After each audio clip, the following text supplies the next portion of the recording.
মহামানব ছিলেন।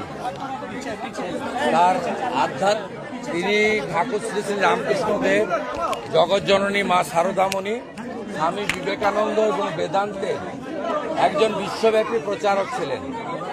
উনি 1929 সালে তামিলনাড়ুতে জন্মগ্রহণ করেন।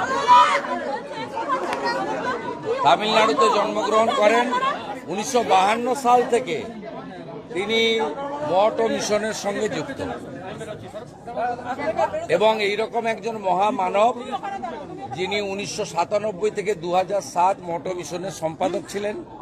পরবর্তীকালে অধ্যক্ষের কাজ সামলেছেন এবং তিনি গোটা পৃথিবীব্যাপী ভারতবর্ষের বিভিন্ন প্রান্তে বেদান্তের প্রচার করেছেন, সনাতনের প্রচার করেছেন, ঠাকুরের কথা বাণী আমাদের মধ্যে লুক্কায়িত আধ্যাত্মিক চেতনাকে জাগ্রত করেছেন।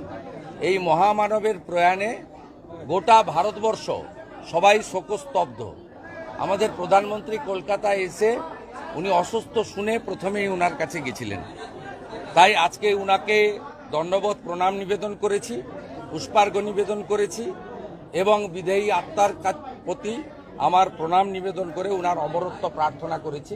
উনি রামকৃষ্ণ লোকে যাত্রা করেছেন, রামকৃষ্ণ লোক থেকে তিনি আমাদের সকলের ভালোর জন্য আশীর্বাদ দেবেন।